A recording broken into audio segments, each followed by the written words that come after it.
بسم اللہ الرحمن الرحیم۔ حضرت قیس رضی اللہ تعالیٰ عنہ سے روایت ہے کہ وہ فرماتے ہیں کہ نبی علیہ الصلوۃ والسلام نے ارشاد فرمایا، جو شخص بغیر وصیت کے فوت ہو گیا تو اس کو مردوں سے کلام کرنے کی اجازت نہیں ملے گی۔ یہ روایت بہت اہم ہے۔ اس میں دو چیزیں ہمیں معلوم ہوتی ہیں۔ ایک یہ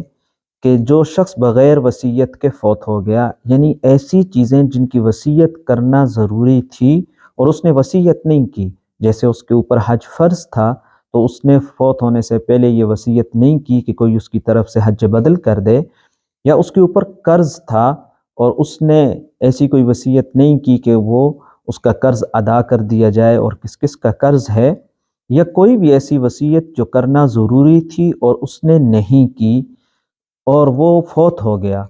تو وہ شخص مردوں سے اس کو کلام کرنے کی اجازت نہیں ملے گی۔ ایک تو اس سے یہ بات معلوم ہوئی۔ دوسری اس سے یہ بات بھی معلوم ہوتی ہے کہ اگر کوئی شخص جو ایسے واجب وصیت اس نے کی ہوئی ہو تو ایسے شخص کو مردوں سے بات چیت کلام کرنے کی اجازت ہوتی ہے۔ یہ بات بالکل واضح ہے کہ مردے آپس میں بات چیت بھی کرتے ہیں، کلام بھی کرتے ہیں،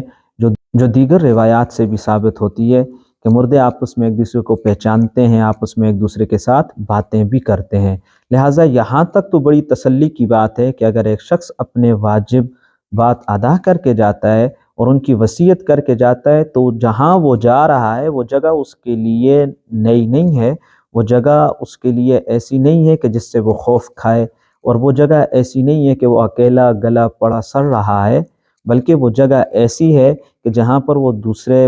بھی اس کے عزیز و اقارب بھی ہوں گے اور وہ ان کے ساتھ بات چیت بھی کرتا رہے گا، اس سے وہ مانوس بھی ہوگا اور وہ جگہ اس کے لیے خوفناک نہیں ہوگی۔ البتہ اس میں اہم چیز یہ بھی معلوم ہوتی ہے کہ انسان کو ہر وقت وصیت اپنی تیار رکھنی چاہیے، جو اس کے ذمہ واجبات ہیں ان کی وہ وصیت تیار رکھے، اور وصیت اپنے پاس اس نے لکھ کے رکھی ہوئی ہو،